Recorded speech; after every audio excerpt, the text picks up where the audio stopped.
शुक्रिया मैडम, शुक्रिया आपके वहाँ होने के लिए भी। बस मैं आपके माध्यम से ये कहना चाहूँगा कि इतिहास में, संसदीय लोकतंत्र के इतिहास में ऐसे क्षण आते हैं जब ये कहना मुश्किल हो जाता है, जो मीडिया के लोग पूछते हैं बाहर, आइज और नोज। ये मसला यस और नो का नहीं है माननीय उपसभापति जी, ये मसला हमारे देश की तारीख से जुड़ा हुआ है। ये मसला इस बात से जुड़ा हुआ है जो प्रधानमंत्री जी ने अभी बीते दिनों सेंट्रल हॉल में कहा था, कैनवस बड़ा होगा, आकृति बड़ी होगी। बड़ा कैनवस है लेकिन आकृति छोटी गढ़ी जा रही है और ये इतिहास स्मरण करेगा, ये मैं आपके माध्यम से कहना चाहता हूं। अब नारी शक्ति वंदन अधिनियम, मुझे तो समझ में नहीं आया कि ये लेजिस्लेशन है या किसी तरह का धार्मिक ग्रंथ की एक उसका शीर्षक है, क्योंकि बचपन से पढ़ता आया इस देश में, जब आपकी सरकार बीजेपी की सरकार नहीं थी, जत्र नार्यस्तु पूज्यन्ते रमन्ते तत्र देवता। पता नहीं देवता रमन करते हैं कि नहीं, लेकिन हमने इस श्लोक के बावजूद महिलाओं का मोलेस्टेशन देखा, घरेलू हिंसा देखी, सबसे ज्यादा रेप परिवार नाम की संस्था में देखा, जिसका आंकड़ा खुद सरकार देती है। तो मुझको लगता है ये जो विरोधाभासी चरित्र है हमारे देश का, इस विरोधाभासी चरित्र पर भी बात होनी चाहिए। आज काफी सारी महिलाएं हैं, पत्रकार भी इस दर्शक दीर्घा में, इनको भी ये कहना चाहता हूं कि हमारे कुछ सरोकार हैं। इस देश में ऐसा नहीं चल सकता कि एक तरफ ये श्लोक पढ़ा जाए और दूसरी तरफ हम उस जुबान को छोड़ दें जो संविधान से आती है। मैडम, संविधान राइट्स की बात करता है, अधिकार की। हमारी वोकैबुलरी को क्या होता जा रहा है? अधिकार दया की श्रेणी में नहीं आएगा, लेकिन पूरा का पूरा जो टेक्सचर देखता हूं वो दया की श्रेणी में बात होती है। अधिकारों की बात कभी दया से नहीं होगी। माननीय deputy chairman ma'am, chairperson ma'am, sorry, as per the delimitation commission 2008 हमारे पास जो सीट्स हैं 412 जनरल सीट्स, 84 एससीज, 47 एसटीज।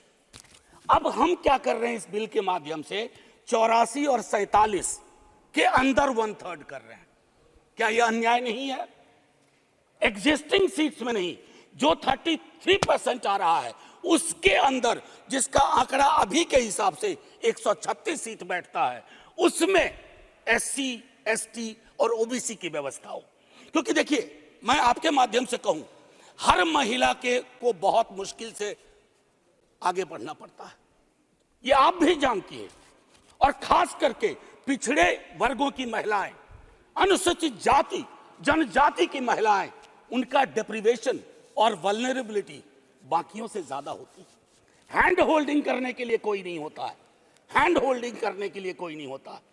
अगर आप पहुंची तो बिना हैंड होल्डिंग के, लेकिन उन पिछड़ी जाति की महिलाओं का क्या, जिनके हैंड होल्डिंग के लिए ना हमारे धर्म ग्रंथों में कोई व्यवस्था है और ना आज की समकालीन बातचीत में कोई व्यवस्था है। रेटोरिकली हम कुछ भी कह दें, मेरा सिर्फ आपके माध्यम से कहना होगा कि हमारी पार्टी, आज मैं स्मरण कर रहा हूं, हमारे राष्ट्रीय अध्यक्ष लालू प्रसाद यादव जी, भगवतिया देवी, कई लोग जानते होंगे, पत्थर तोड़ने वाली महिला थी, पत्थर तोड़ने वाली। हम ना सहबो गाली भैया, हम ना सहबो गाली। वहां से, गया से निकल करके वो संसद तक पहुंची। क्या उसके बाद भगवतिया देवी आ पाई, फूलन देवी आ पाई? वो इसलिए नहीं आ पाई कि हम आपको दोष नहीं देते हैं, हमारी व्यवस्थाएं संवेदन शून्य है। मैं तो आग्रह करूंगा तमाम साथियों को, आप किसी भी दल में हो, आज एक बार उससे बाहर निकल करके सोचिए। ये ऐतिहासिक क्षण सचमुच ऐतिहासिक होगा अगर हमने आज इतिहास को व्यापक कैनवस पर देखा, जो प्रधानमंत्री जी कहते हैं। और प्रधानमंत्री जी की कथनी और करनी में फासला नहीं होना चाहिए, और यह फासला इसलिए नहीं होना चाहिए कि बड़े दूर फासले पे लोग खड़े हैं, अत्यंत पिछड़ी जातियों के लोग। मैडम, आप, अगर आपके माध्यम से मेरी बात पहुंच रही हो, तो आज मैं आग्रह करूंगा तमाम साथियों से, चिंता न करिए दलीय व्हिप की। दलीय व्हिप समाज की व्यवस्था पे भारी होना चाहिए, इसलिए मैंने कहा समर्थन विरोध नहीं, आज भी मौका है इसको सेलेक्ट कमेटी में भेज करके एससी एसटी और ओबीसी को इनकॉर्पोरेट किया जाए। नहीं, आज हम नहीं करेंगे, हम ऐतिहासिक गुनहगार होंगे।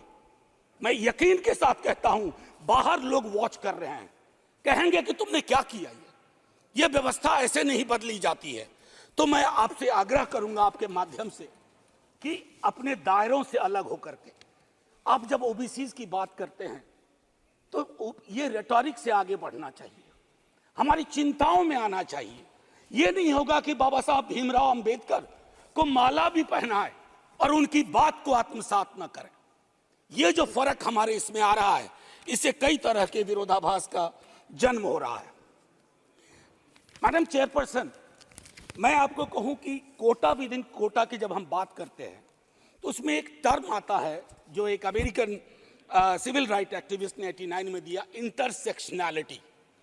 अब ये इंटरसेक्शनैलिटी को, चूंकि मैं हिंदी में बोल रहा हूं, आज मैंने सुबह इसका अनुवाद बहुत ढूंढा। उसके अनुवाद में एक अनुवाद आया, प्रतिच्छेदन। इंटरसेक्शनैलिटी का मतलब होता है कि हम हर लेयर की एजेंसीज और उसके अंदर की क्या विधाएं हैं, उसके आधार पर अपना चरित्र, अफर्मेटिव एक्शन प्रोग्राम को यह देखना होगा। जो खास करके वंचित समाज की महिलाएं हैं, मैं उनके बारे में कहूं, आपको एक बार अपना नजरिया साफ करना होगा।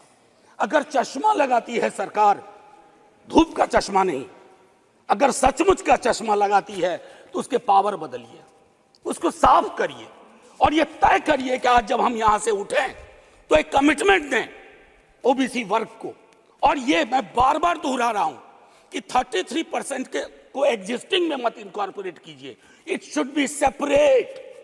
नई व्यवस्था में नया 33% विदाउट टचिंग एससीज एंड एसटीज, ये करिएगा तो क्रांतिकारी कदम होगा। अक्सर हम लोग अपने प्रिविलेजेस को नहीं देखते हैं।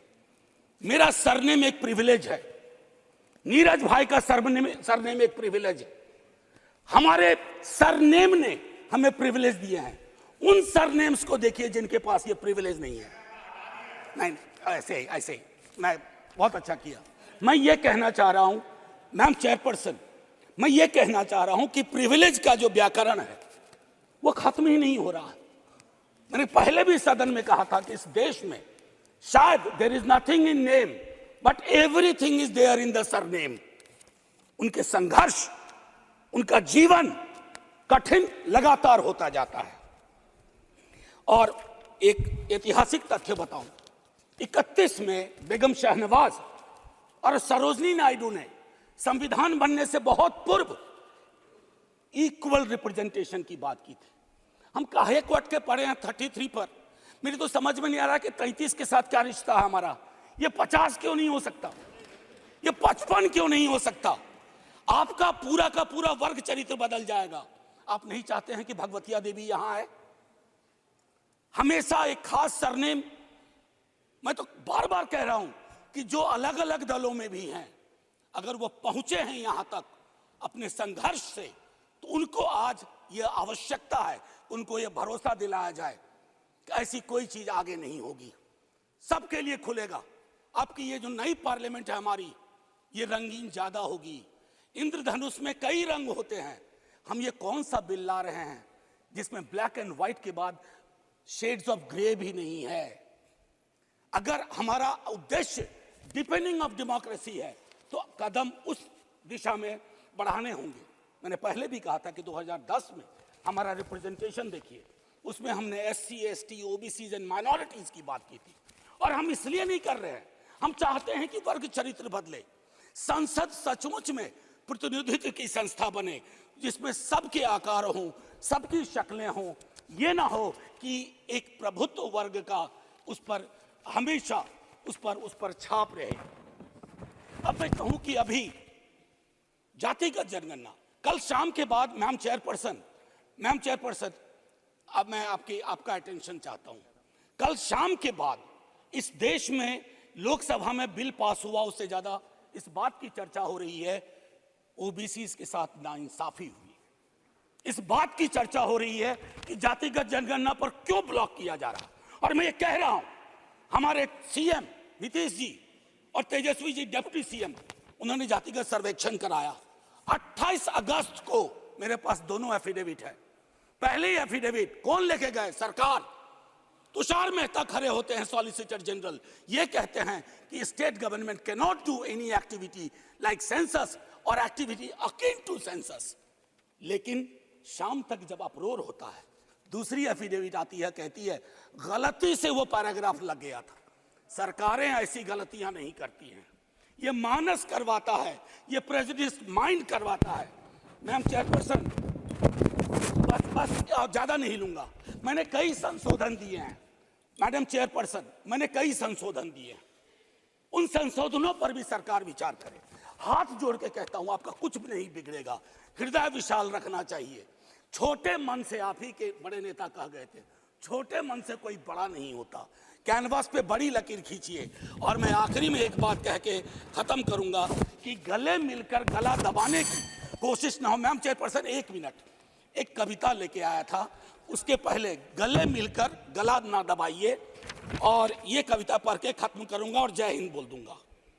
ये ओम प्रकाश वाल्मीकि जी का है। इसमें जो प्रतीक हैं वो किसी जाति विशेष के लिए नहीं है, क्योंकि हम सब के अंदर एक ठाकुर है जो न्यायालयों में बैठा हुआ है, विश्वविद्यालयों में बैठा हुआ है, संसद की दहलीज को वो चेक करता है। तो कविता कुछ यूं है। चूल्हा मिट्टी का, मिट्टी तालाब की, तालाब ठाकुर का। भूख रोटी की, रोटी बाजरे की, बाजार खेत का, खेत ठाकुर का। बैल ठाकुर का, हल ठाकुर का, हल की मूठ पर हथेली अपनी, फसल ठाकुर की। कुआं ठाकुर का, पानी ठाकुर का, खेत खलिहान ठाकुर के, गली मोहल्ले ठाकुर के, फिर अपना क्या, गांव, देश, शहर। और मैं फिर से क्लैरिफाई करता हूं, वो ठाकुर मैं भी हूं, वो ठाकुर संसद में है, वो ठाकुर विश्वविद्यालयों में है, वो ठाकुर विधायिका को कंट्रोल करता है। इस ठाकुर को मारो जो हमारे अंदर है। जय हिंद मैम, जय हिंद।